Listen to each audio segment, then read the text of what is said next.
शिक्षण मंत्र्यांच्या राजीनाम्यावर ठाम आहे तशी मागणीही त्यांनी मंत्र्यांच्या चर्चेत नोंदवली। दरम्यान सरसंघचालकांच्या वक्तव्यानंतर ठाकरेंच्या शिवसेनेचे खासदार संजय राऊतांनी प्रतिक्रिया दिली।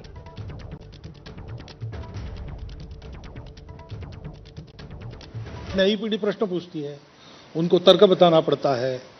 जो सारा भौतिक साधनों से प्रचार का मारा उन पर होता है, उसमें से भूल भुलैया उत्पन्न उनसे उनको बाहर निकालना पड़ता है।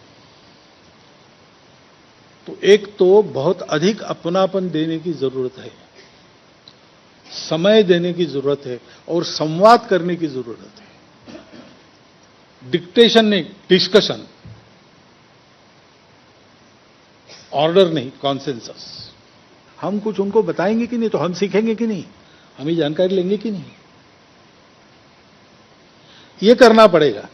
उसके आधार पर उनकी जिज्ञासाओं का समाधान करना पड़ेगा।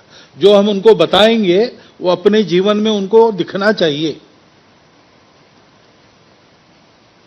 अभी ऐसा नहीं मानेगी नई पीढ़ी, जो आप कर रहे हो वो बोलो।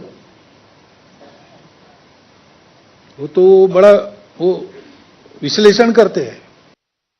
मोहनराव भागवत यांनी सरळ असं खाण्यापेक्षा असं बरं का असं आणावं इथे आणि त्यांनी धर्मेंद्र प्रधान यांचा राजीनामा सुद्धा मागावा आणि या तरुणांचा जो आवाज आहे त्या आवाजात सामील व्हावं। त्यांनी थेट राजीनामा मागावा। मोहनराव भागवतांनी थेट प्रवचनं झोडण्यापेक्षा थेट निर्णय घ्या आणि सरकारला सांगा, या सरकारचं जनक हे RSS आहे, संघ आहे, सांगा तुम्ही, मोदी तुम्ही जा आणि त्याच्या आधी धर्मेंद्र प्रधानला घालवा, हे मोहनराव भागवतांनी थेट सांगायला पाहिजे। उद्धव ठाकरे आणि राज ठाकरे यांच्या पुढाकारानं उद्या दादरच्या शिवाजी पार्क पासून प्रभादेवीच्या सिद्धिविनायक मंदिरापर्यंत